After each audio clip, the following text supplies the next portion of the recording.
Cambridge Practice Tests for IELTS 1 by Vanessa Jakeman and Claire McDowell.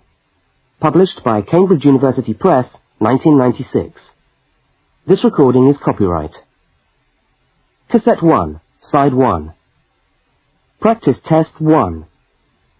You will hear a number of different recordings, and you will have to answer questions on what you hear. There will be time for you to read the instructions and questions, and you will have a chance to check your work.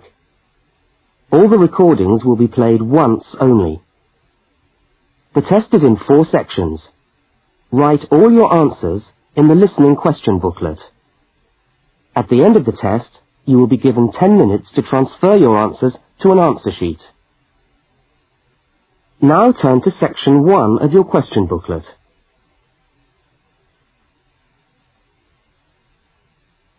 Section 1. You will hear a telephone conversation between a woman and a police officer. First, look at questions 1 to 5. For each of the questions, 4 alternatives are given. Decide which of the alternatives, A, B, C or D, best fits what you hear on the tape and circle the appropriate letter.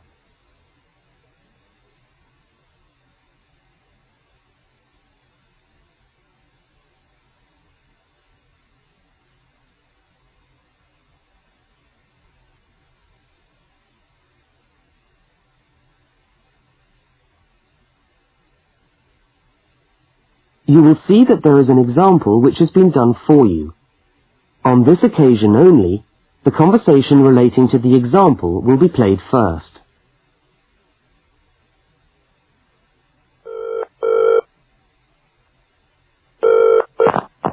Good evening, City Police Station. Can I help you? Oh, hello. I'd like to report a stolen briefcase, please. Just a minute and I'll put you through. The woman says she wants to report a stolen briefcase, so A has been circled. Now we shall begin. You should answer the questions as you listen, because you will not hear the recording a second time. Now listen carefully to the first part of the conversation, and answer questions 1 to 5.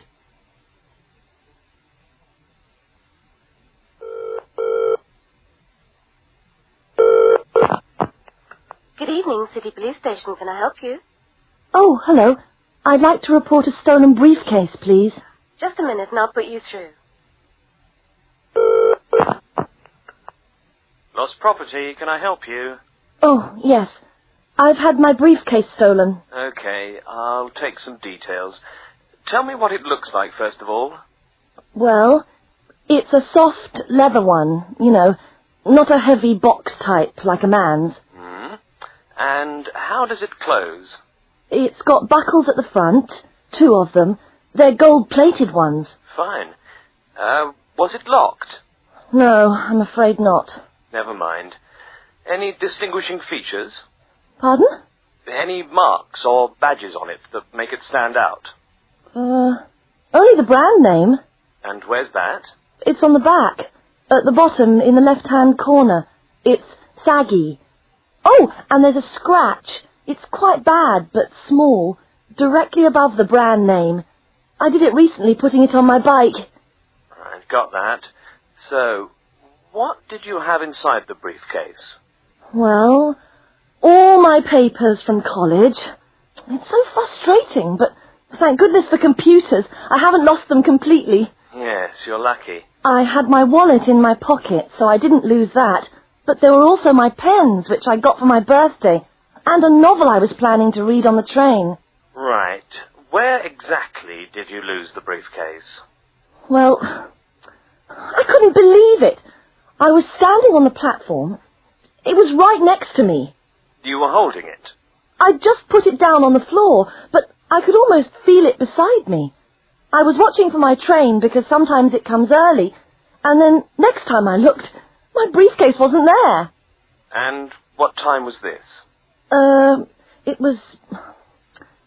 It must have been about 5:20. No, a bit later. I'd say 5:30 because it was just getting crowded and the train normally comes at about 25 to 6. Before they continue their conversation, look at questions 6 to 10.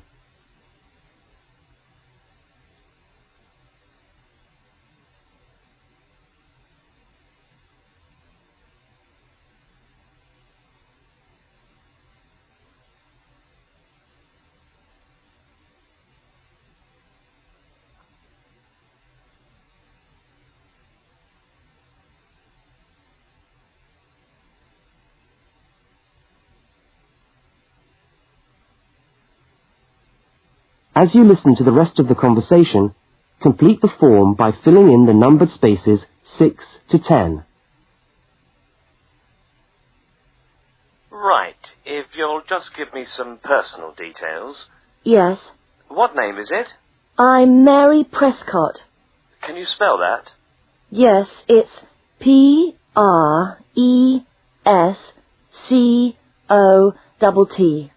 And your address? Flat 2, 41 Fountain Road, Canterbury. Fountain Road. Yes, number 41. And have you got a contact telephone number? Yes, it's 752239. 752239. Fine. One last question. What would you say the value of your briefcase is? Including the contents? Yes.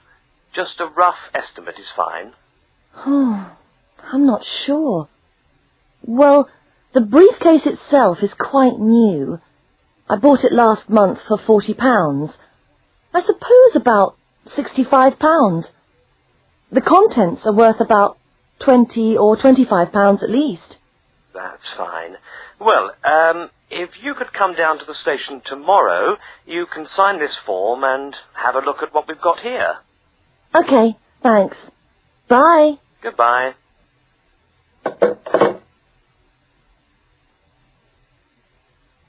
That is the end of section 1. You now have half a minute to check your answers.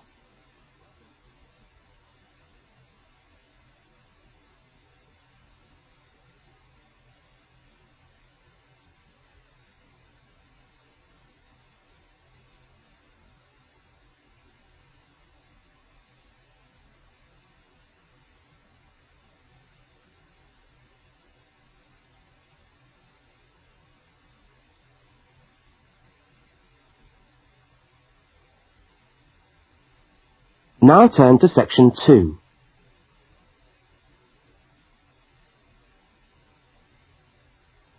Section 2.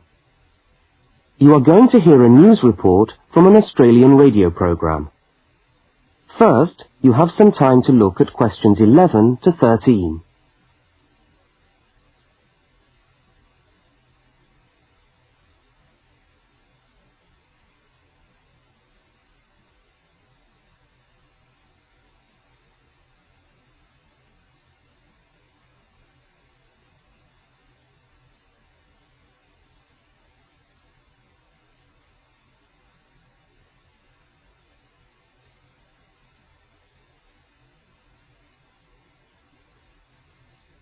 Now listen to the news headlines and tick the 3 other items which are mentioned.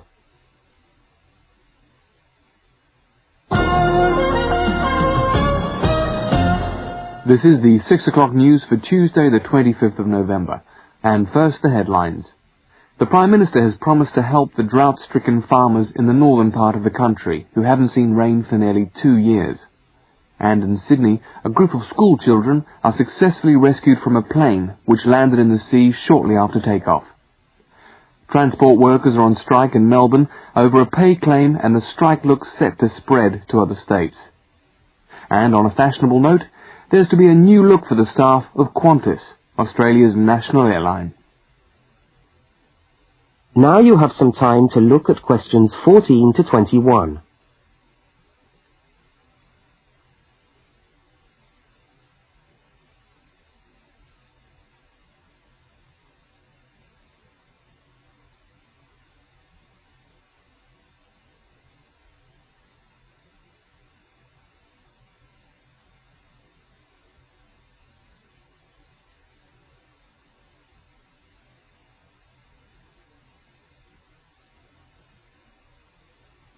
As you listen to the rest of the news, complete the notes in the spaces provided. The Prime Minister has pledged today that he will make $250 million available to help the drought-stricken farmers who have not seen rain for years get through the next 5 years. Money that was to have been spent on the restructuring of Sydney's road system has been reallocated to what the Prime Minister described as a more worthy cause. Farmers are to receive financial assistance to help see them through the worst drought in over 50 years. Many farmers feel that while the money is welcome, it has come too late to save them and their farms from financial ruin, and are angry that the government did not act sooner. A group of school children who were travelling in a privately chartered aeroplane from Sydney to Queensland to take part in a musical concert found themselves swimming for the shore when their aeroplane had to land in the sea just 3 minutes after taking off from Sydney Airport. The pilot managed to bring the aircraft and its 50 passengers down safely in the calm waters of Botany Bay, where boats and pleasure craft were able to come to the rescue of the boys. The fact that it was a weekend meant that there were hundreds of boats in the bay enjoying the good weather, and this undoubtedly helped the rescue operation. "We owe our lives to the skill of the pilot," said one of the boys, but the pilot replied modestly that it was all part of a day's work. However, all their musical instruments were lost, and they never got to play at the concert. That is the end of section 2. You now have half a minute to check your answers.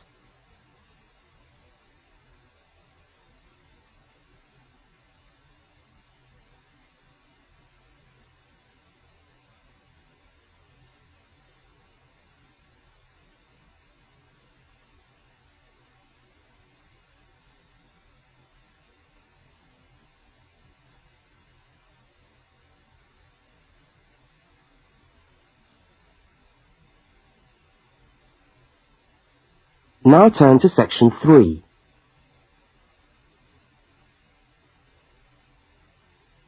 Section 3. In this section, you will hear a conversation between a university student and a university lecturer. Look at questions 22 to 25. For each of the questions, 4 alternatives are given. Decide which of the alternatives best fits what you hear on the tape and circle the appropriate letter.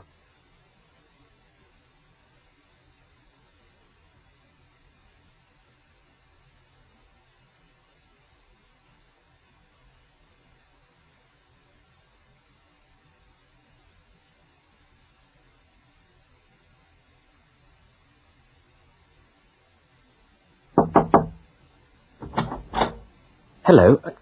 Can I come in? Oh, yes, come in. How can I help you? I was looking for the economics office. I've been all over the arts faculty building looking for it, but I could only find the School of Accounting and Economic History. Is this the right place? Yes, this is the School of Economics. Oh, good. I'm a new student, and I was wondering if someone could give me some information. Well, I might be able to help. I lecture on that program. What do you need to know? Oh, quite a few things, actually. Firstly, how many lectures a week do I have to attend? Ah, well, the Economics 1 course is a double unit. So there are 2 lectures a week and 1 tutorial. Oh. The lectures are scheduled for Tuesday and Thursday. What time? Let me see.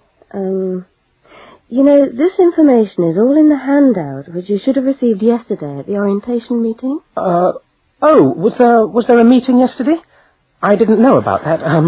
No one mentioned... Yes, there was. But never mind. Now, lectures are at 4 in the afternoon. Oh, 4's a bit late. I've got a part-time job that starts at 4:30. Well, you can't be in 2 places at once, can you? And attendance at lectures is necessary.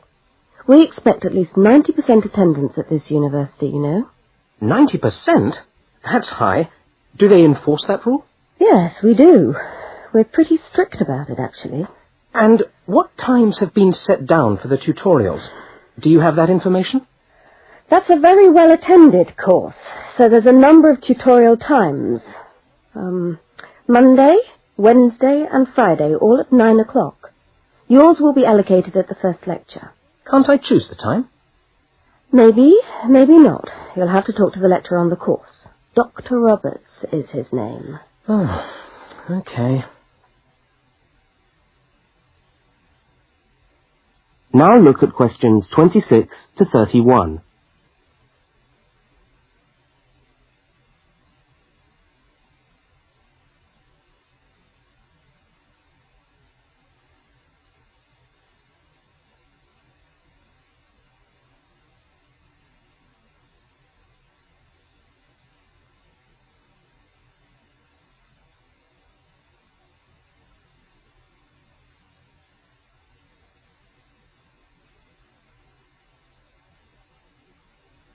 As the conversation continues, complete the notes in the spaces provided.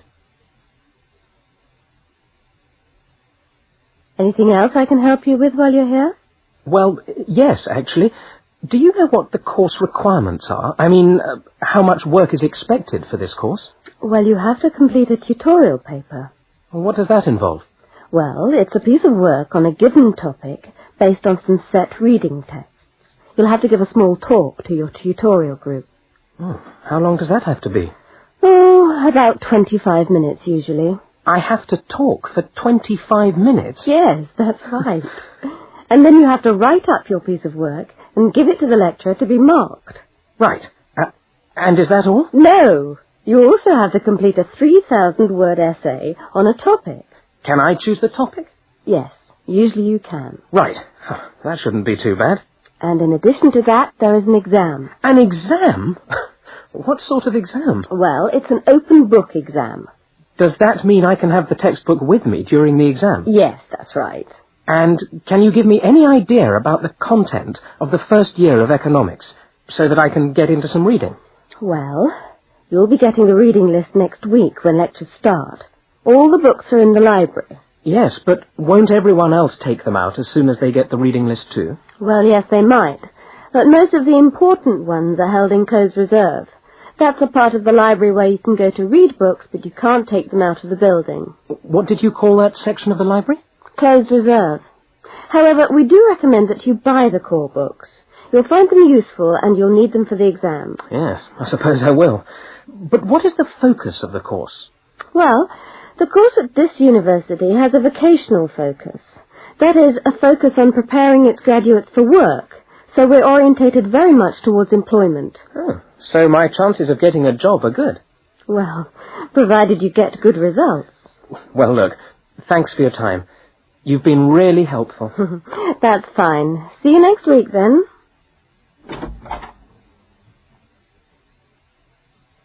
That is the end of section 3.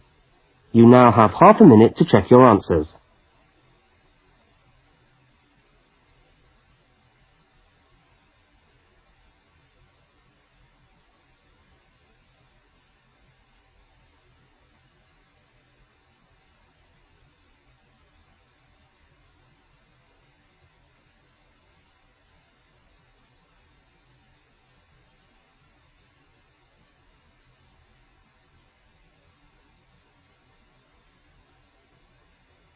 Now turn to section 4. Section 4. You will hear a talk given by a university lecturer about the structure of the university. First, look at questions 32 to 36.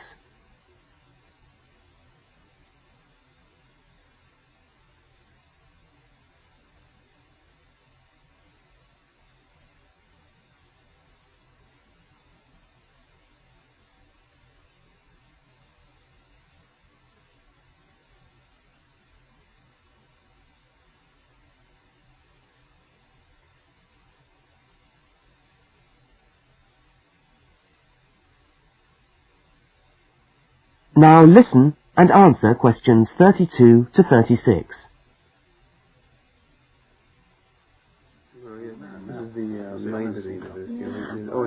Good morning, and welcome to the University of Westlands. My name is Marcia Mayhew, and I'm the coordinator of the Bachelor of Social Science degree. This morning, I'd like to tell you about the structure of the university and about some of the requirements of the degree that you're about to enter. The Bachelor of Social Science is in one faculty within the university. That is the faculty where I work, known as Arts and Social Sciences. Here on this campus we also have the faculties of architecture, law and science and technology, among others. It's important to know something about the structure of the faculty because as you go through your course you may need to call on members of the staff to help you. At the top of the faculty we have a dean, and below the dean we have 3 divisions. Each division has a divisional head, and your degree is located in the Division of Social Sciences. Within each of the divisions there are the departments, and each of these offers the different degrees. For instance, 2 of the departments which offer the major subjects for your award are sociology and psychology. Each has a departmental head, but for practical purposes, the people you are going to see the most of are myself as coordinator of the social sciences degree, and the actual lecturers who are teaching the subjects that you are taking. For instance, in the first semester, you'll be doing 4 subjects: psychology, sociology, history, and economics. If you have any problems or difficulties, not that I'm anticipating you will, but you never know, then you should go and see your lecturers.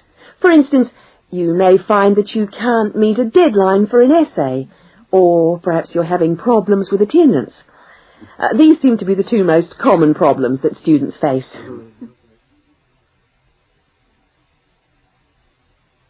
Now look at questions 37 to 41.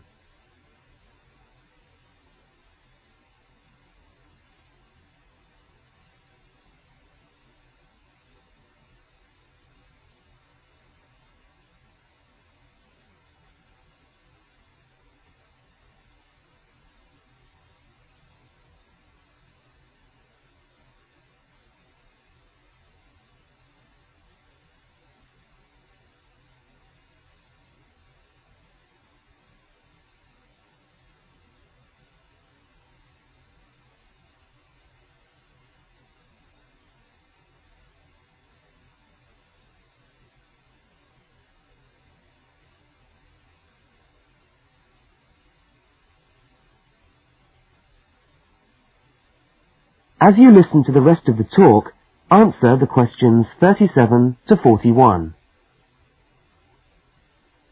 If your lecturers are unavailable, you can always come and see me in my office. I'm available on Wednesday and Thursday mornings and on Friday afternoons. Outside these hours, perhaps you could ring the secretary and make an appointment. Now, you'll note that all of the subjects which you undertake in the first year are composed of lectures and tutorials. A lecture is about an hour long, and a tutorial usually runs for about 2 hours. A lecture is rather like what I'm doing now, where one person will talk to all of you together on a subject. Now, we do ask you to try to attend the lectures. A tutorial is perhaps where most of the learning occurs at a university. You will be divided into groups of between 12 and 15 students, and each week one of you will have to present a piece of work to the group as a whole, and then the group will discuss what you've said. It's this discussion, this exchange of ideas, which really constitutes the basis of university learning, in my view. Listening to lectures in many ways is just giving you information that you could access for yourself in the library. But the discussion at the tutorial is very important. This doesn't mean that you shouldn't go to the lectures, though. Other factors to be particularly concerned about are the structure of essays and delivery of written material. And in particular, I would like to mention the question of plagiarism. Plagiarism is taking other people's work without acknowledging it. That is, without saying where it comes from. Now, of course, all essays are based on research done by other people, but you must remember to attribute the work to the original writer. And while it's a good idea to work with other people, don't hand in work which is exactly the same as your friend's work, because we will notice. If you don't acknowledge the source of your information, then you run the risk of failing the subject, or in very serious cases, you might be denied entry to the university. Last but not least, stay in touch with us. If things are getting you down, don't go and hide. Come and talk to us about it. That's what we're here for. Right. Thank you very much for coming along today.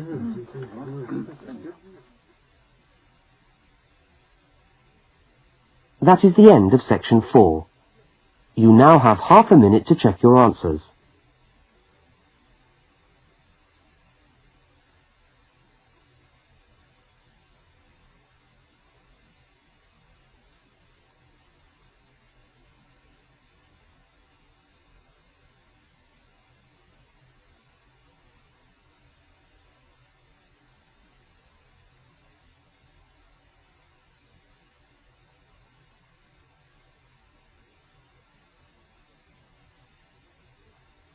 That is the end of the listening test.